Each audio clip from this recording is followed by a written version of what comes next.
Gentlemen, how the hell are you? Good to see you. What's up, Eric? Hey, Konnan, how are you, buddy? Cool. Glad to have you back on the show. I wish when we were all younger, we would have had this cool rapport we have now. You know what I'm saying? But we wouldn't appreciate it as much now. Right. And, you know, they always say, well, Ben Franklin said this, but I ain't afraid to plagiarize his shit. One of life's tragedies that we get old too soon and wise too late. And to that I say, better late than never. You know what I'm saying? So at least we're having this kinship now. You know what I'm saying? And like you say, you appreciate it that much more. Exactly.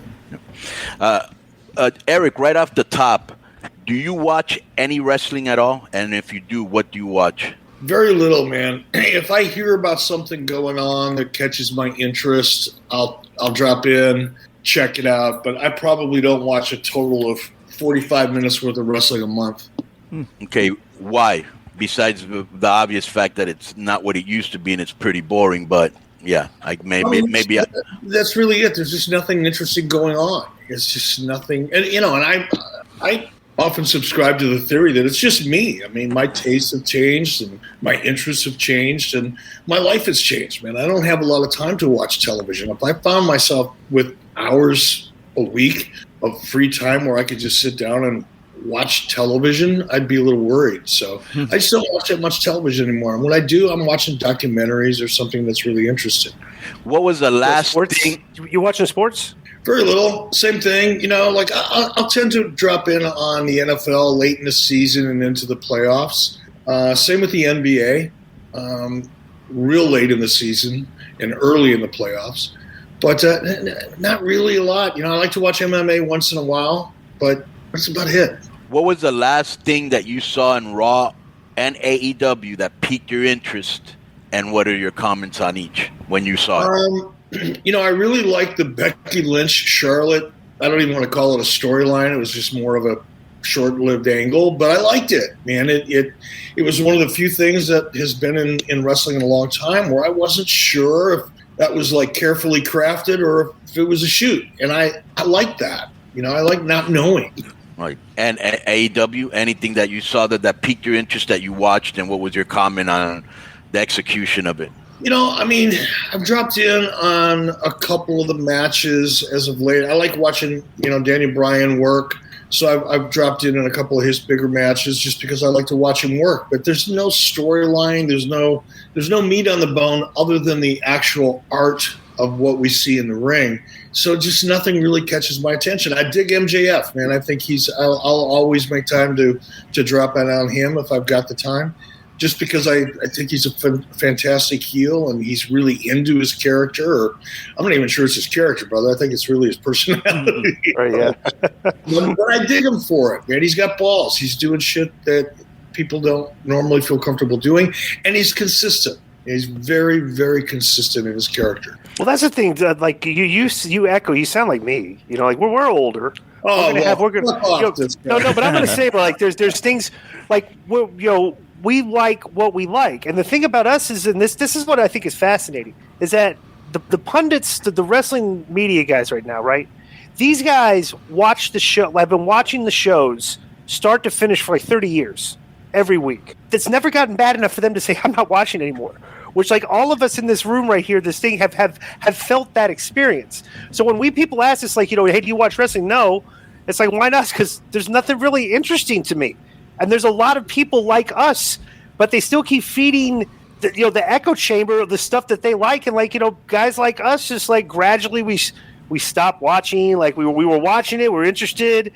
Then it got less interesting over the course of a few months, and you find yourself binge watching the highlight reels, you know, stuff like a YouTube clip, and you're not really.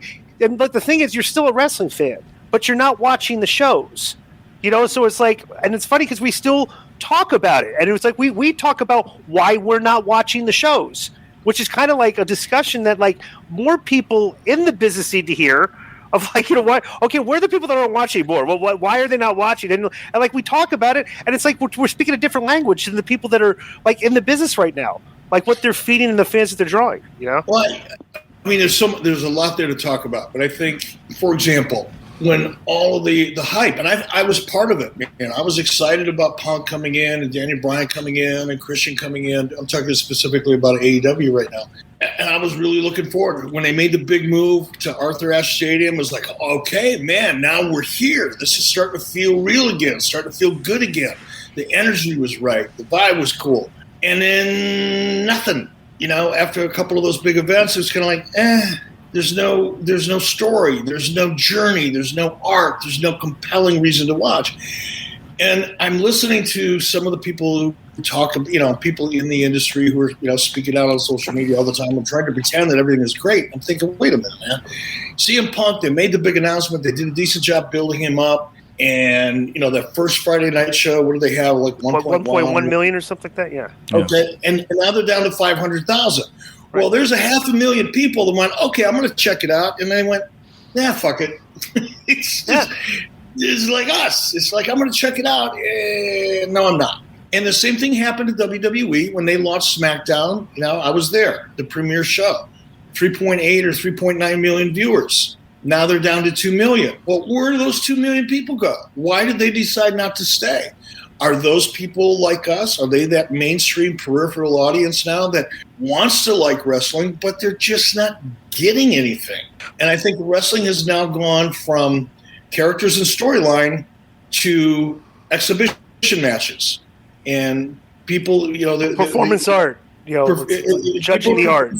And I used to refer to it as the internet wrestling community. I think shows are being booked now more for AEW than WWE. They're being booked for the dirt sheet wrestling community. Everything is about stars. How many stars a match gets? Nobody talks. I mean, there's like 4-star matches and 2-star stories. Yeah. Give me 3-star matches and give me 2-star matches and 2-star stories. I'm back. Yeah. But as long as the emphasis is on the athleticism in the ring at the expense of characters and story, you just can't hold my attention. And I think more people are like that than anybody that's currently in the business wants to recognize. And going back to the Punk thing, I don't think they ever got down to 500. I think they got to 800, but they went down. They did get down. Rampage went down to 500. Yeah, Rampage, but not Dynamite. But Rampage broke 1 million with the Punk debut. I think did it? Yeah. Oh, yeah, it was on Rampage. My bad. You're right. Yep. And so, and the big mistake was it was an easy fix. I mean, he comes in, right? And who was the first guy he wrestled? Daniel Garcia or something? There you go. Yeah.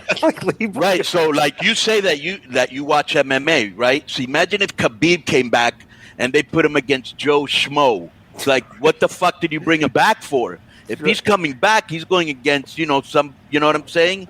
Against Oliveira or whoever is the champion at that moment. And then after that, it's like when Sting came back. Did you see when Sting came back? They had the rain and all that, and he didn't say shit. And Disco was kind of mad. I go, we'll give him another week. Maybe, next week. This was, he came out. Next week he didn't do shit. The next week he didn't do shit. And it's like, wow, really? That's how you brought Sting back? I mean, you know what I'm saying? What have they really done with him? And I think that's part of the dirt sheet community booking that's going on. Is I'm guessing now. I'm not there, obviously, but I think there was this feeling like Punk is so over. Let's use him to elevate some of the younger talent. Right.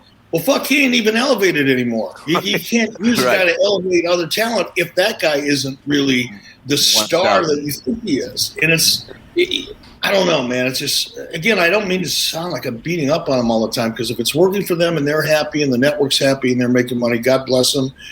My opinion doesn't mean jack shit. No, man. Look, here's the thing, because everybody is so sensitive that they might hurt somebody's feeling. We just bullshit each other all the time. But here we go. The real truth is this. It could be a better show. Yeah, he's got 4 shows on TV. He's one of the highest rated shows. Of course he's successful. I went to Long Island, the whatever fucking show they had in Long Island a couple weeks ago, and the place was packed, and they were selling merchandise up to Yin Yang. They're making money. But if your show can be better, make it better. And if people are telling you that, then listen, don't get mad or deny it. You know what I'm saying? That's all we're saying. And you look at the numbers, the audience for AEW, despite all of those big, all those big signings, the audience is flat. It's not growing. Right. And that if you're a rational person, and that's the other thing people in the wrestling business say, yeah, but we know the wrestling business. You may know the wrestling business or think you do, but you don't know fuck all about television. Right. If you're not growing your audience, you're backing up. Bro, you said something exactly. You echo what we say on the show, but the funny, it's like, and you get, I don't even want to use the word offended. It's just kind of irritating when you hear them like promote these shows on the level like, well, we're like when they say, we feel we're at the level that WCW was when they went head-to-head with Monday Night Raw. And you're sitting there going, and then you want to sit there and say, okay, well, let's look at that. Let's look at the 2-year point from the time the Monday Night War, the real Monday Night War started back in 1995 to 1997. What happened to the wrestling audience? It grew on television. Both shows, like it was a buzz, like of wrestling actually grew. You look at wrestling 2 years ago, bro, the highest rated show that AEW's ever done has still been their first show. They've never gotten above that, like, in 2 years. And I'm going like, it seems weird to be self-congratulating during a period of time when, like, yeah, you're still underwater. And I just think that's funny. Like the dirt sheets kind of like still kind of forward this narrative that everything's great and everything's, and like people like us are looking at the basic graph and it's like going down. And you're going like, guys, what are you talking about here? It's like there's obviously something wrong because fans are leaving the shows. Not their shows are not growing. And like, so it's just fascinating to watch. It's interesting, and that comment which caused me to stand up and spout off a little bit. It got Tony's ass all rash and chapped and shit. But it was like, wait a minute, when Tony came out and said, yeah, well, we're at the same point that WCW was back in 1996. No, the fuck you weren't, bro. I mean, we were beating WWE in head-to-head competition. Oh, by the way, against Monday Night Football during the football season, and we were still beating their ass. AEW's got about not even half of the audience of SmackDown, about 2/3 of the audience of Monday Night Raw. How could you and by the way, we were generating $300-400 million in revenue at the time. How can you make that statement and keep a straight face? Did you want to point? Well, here's the thing: you want to point to one little number on the like in school. The teacher writes all this on the board. He circles one number, and that's the demo. It's like, hey, look at that right there. Like you're pointing at this little number in the big picture, and you're trying to point to that as a win every week. And we're going like, correct me if I'm wrong, okay? That if they win the demo each week, as opposed to winning market share, meaning like total viewership, when you win a demo. What did you win? The demo's something that like is used in negotiation when you renegotiate your TV rights. Like winning the demo for that week, you really don't win anything, do you? Well, I think the broader pictures, and here's what happened. Somebody told Dave Meltzer what a demo was and how important it is, and then Dave went off on the tangent and everybody else followed suit. Here's where a demo is important. For advertisers, for advertising revenue, demos are important. Advertisers are willing to pay premium dollars for a specific demo. That is important. There's no question about that. That's a part of business every single week. That's important. But then you got to take a little step back and take an even, kind of bigger view of that. And it's like, okay, I'm an advertiser. I'm interested in 18 to 49-year-old males. And I can get 750,000 of them over here on WWE, or I can get 350,000 of them over here on AEW. I don't care what the percentage is. I just want the most asses in the seats that are 18 to 49 I can get. Where am I going to buy those? Where am I going to buy those eyeballs? I'm going to buy them on Monday Night Raw or SmackDown because there's more of them. And they're there more consistently. And it's a tried and true product. Now, if you're USA Network, you have the ability to do make goods against that audience. So because you've also got Next, you're selling advertising in both shows, so you can offer up a higher percentage of demos. And guess what happens if you don't sell them? You do what's called make goods. There's remnant inventory in every television show out there for the most part, and you have the ability to make goods. So while you may get a higher percentage of that demo on any given week, over the course of a year, advertisers don't give a fuck. They really don't. It's where am I going to get the most value for my dollar? And that continues to be WWE, regardless of what a week-to-week demo has to say. I think it's funny that the demos, they keep promoting them as like these are important numbers, and every week you're looking at 0.27, 0.31. Bro, these are like breathalyzer numbers. It's like we were doing like, remember the ratings and we were like 6.4, 5.84. This is like 0. Whatever, and I'm like, and I still like, hate this narrative that we see is like there's never been a better time to be a wrestling fan, and I'm like, then where did all the fans go? It's just like, where are all the fans? If there's never been like, it's like I think there's there's mixed messaging going on with their with the way they're trying to market this product. I think the play devil's advocate to that is if you're like a real hardcore wrestling fan, which we aren't, we used to be, but we aren't anymore. There's a lot of wrestling out there now, and MLW's out there, and Impact's out there, and fucking Raw has 3 shows, and fucking Tony has 4 shows. So if you're like a real wrestling mark, it's probably hasn't been a better time. And easy access to matches on YouTube. We came from the videotape era, we had to fucking send VHS tapes and shit. So I think that's kind of what they mean, like for the real fans. Yeah, I mean, everything's different. And again, that's when I say I don't want to, piss on anybody's parade because I really don't care. I don't have a dog in the hunt. I don't give 2 shits. But it's interesting to watch people try to get themselves excited to the point where they get bent out of shape when you point out something that's just really inconsistent or not logical. But it's a very sensitive generation, and it's a generational thing because half the guys that are in the business now would not have been able to hang out in our locker room. They would have had a very hard time. It's just a different generation, different mindset. Those were like men. These are kind of like kids. Guys back then were doing other shit.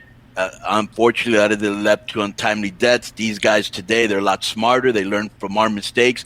They're fucking on the video game and on the phone. Bro, once the match is over, they're on their fucking phone to see who put over their match. Yeah, I'm serious. I always tell people, like, the first day I walked into, but my first day ever at work at WCW, I walked into the Center Stage Theater literally 2 minutes after Orndorff and Vader had their scrap. And this is my first day on the job. And I'm thinking, like, Paige was the first guy I saw. He had this look on his face like, did you see that? I'm like no. So, they told me what happened. I look in there and, Vader's got the ice pack on his face, everything, all that. And I'm looking around this locker. It's my first day. I grew up in the suburbs of Marietta, Georgia. Went to Marist High School. So like, I walk in the girls' soccer team. And here's like Rick Rude. And I go to shake the guy's hand. He's got these big, strong forearms and big hands. And like, the boss man's there, and Kurt Henning's there, like big guys that, like, larger than life guys you see that you would see on TV. You grew up watching, like, you're in the locker room with them now. It's like, wow, these are grown ass men. Bro, you walk in the locker rooms today and it's like 11th graders. These kids they're like kids. Like, everybody's a kid. I'm like the grown, and I'm not like a big barrel chested, big guy, but it's like I'm kind of like the grown man in the room, and I never felt that way when I went to work before. I felt like, damn, these are grown men. I'm kind of like a kid. It's like, I'm the grown man, and these kids are like, but the dynamic in the locker room is so completely different than the way it used to be. It's fascinating to watch how that's evolved. Yeah, I mean, everything's changed. And it's like people talk about storylines today, and I don't see many storylines. I see what people refer to as storylines, but they're not. And then the excuse is, well, people are not watching TV the way they used to. Well, actually, yes, the fuck they are. The television is a piece of hardware. What's inside of it, the content, comes to you via software. The hardware still works. Take a show like Yellowstone, right? 15 million people watch that show every week. So people will still turn in to traditional cable television if there's something good on. But right now, like when I do watch television for entertainment, I'm watching Netflix, I'm watching Hulu, I'm watching Prime Video, because the quality of the product there is so much better than the quality of the product that you can find on cable. They've got bigger budgets. The stuff that you see in streaming now, Succession, for example, it's an amazing show. There's so many great shows, but they're great stories, great characters, and that's where the audience that showed up, the 3.8 million of them that showed up for SmackDown, and they went, it's not really that good. It's kind of cool to see Rock, and wow, this is fun, but I'm going to go back to watching my other stuff because the stories are better, the characters are more interesting. Let me recommend something for you, Eric, and you will like this if you see it. There's got to be somewhere on YouTube, or if somebody that's listening to the show might want to do it for him and send it to him. But if they were to edit the last year of the whole Usos bloodline storyline with Paulie, Roman Reigns, and the Usos, you will mega pop. It's fucking very, very well done. Yeah, I mean, it is out there. There are moments, but Man, you look at all the wrestling content that's on television right now. It's brutal. And you got to do some real fucking research to find something that actually qualifies as a storyline. Yeah, because for example, like the storylines today is like the two guys have a match. After the match, a guy attacks one of the guys, and the next week they have a match. You know, two guys come out and do an interview at the show, and the GM comes on the ramp and says, "Hey, I got a great idea. Why don't you guys have a match right now?" You know, and that's like so. But here's two things that piqued me and Konnan, because like we've always said, when they do soap opera storytelling, regardless of whether it's good or bad, it piques your interest. And these are two storylines that piqued our interest. Did you watch the Ray, Dominic, Aaliyah, like the whole family thing they had going on, where with Seth Rollins and Buddy Murphy? That was interesting storytelling, because every week it was a conflict between the family. The family wasn't getting along. They were she was attracted to the other, just all this. Okay, and another one was the when Baron Corbin went broke. I like that. Because he invested in it, and it was good TV because he invested in the storyline. You know, like I said, like things like that pique the interest of guys like us. That's what I like. I'll watch that. But like 14-minute matches with no storyline and they're not fighting for anything, I'm not going to watch just because the guys are great performers and it might be 4 stars. Yeah, and I don't think you'll find any of us here in the room that'll pique our interest. You know. No, when I see a story that I'm interested in, it generally has at least 3 or 4 components that are pretty obvious to me. One is it's a journey. I'm watching either a babyface going through hell, trying to stay a babyface, or a heel doing whatever a heel can do to try to get that position that he wants or she wants, to get the champion, whatever it is, whatever the stakes are. But I see a journey. I see stakes. I see peril. Jeopardy. That's a better way to say it. If I'm rooting for that babyface, I want to see that babyface keep that championship. I want to see that babyface survive the storyline with a heel. I want to see that journey. I want to see that babyface in jeopardy at some point. And it almost looks like he or she is not going to be able to make it out of that jeopardy. And then somehow they do. That is simple storytelling, man. That shit's been going on since, guys have been drawing pictures on caves, with a stick. It's not that complicated. But what we see now, here's one more example, guys. I'll make this quick. Perfect example of what I'm talking about. I was down in Alabama a couple months ago, or a month and a half, whenever it was, when CM Punk was squared off with Eddie Kingston. And I'm thinking, okay, why? What? All of a sudden, Kingston comes out of the crowd. He cuts a promo on Punk. Punk seems like he's like, what the hell's going on? And I said to Conrad, I don't get that. If they're going to go with the story, where is it? And then Conrad said, no, here's the backstory. And he proceeded to tell me the whole backstory with Punk and Eddie Kingston and, where Eddie Kingston came from and all that. I said, well, that's fucking good. I'm going to watch that, because if that's the story, and I'm going to see Eddie Kingston, who I kind of dig, by the way, as a performer. I really like him. If he's going to, be that underdog, and he's out here to prove himself, and he's going to do that against CM Punk, and he's got all this backstory in place to help it make sense, I want to see that. 2 weeks later, it's gone. And they didn't touch any of that story. None of that story existed. It was just a match with a promo. Yeah. I'm sorry. I'm not interested. Me neither. And they couldn't. And they could. I came to the fucking table with my wallet out, looking for money. I wanted to invest in that story, and 2 weeks later, it was gone. Yeah. It's just gone. And the thing is that the story that they had heat in the past, they were going to capitalize on that. You know what I'm saying? And they never did. They didn't even touch it. Yeah. They didn't tell me the story that Conrad told me the night that it went down. I went, well, right. That's a fucking good story. That'll be good. Right. Right. Gone. Right. And it didn't elevate Kingston at all. Right. Didn't do a damn thing for him. And I don't think it did anything for Punk. No. That's why we get constantly frustrated. But one last thing, Eric, where are you going to spend your Christmas? I'm in Florida right now. My son, Garrett, and his wife, Mary Jane, my daughter-in-law, we have a new grandson. Congratulations. Congratulations. Thank you, buddy. Grandpa. Grandpa. Yeah, I know, right? I don't want to hear Grandpa. So from Ken doll to Grandpa.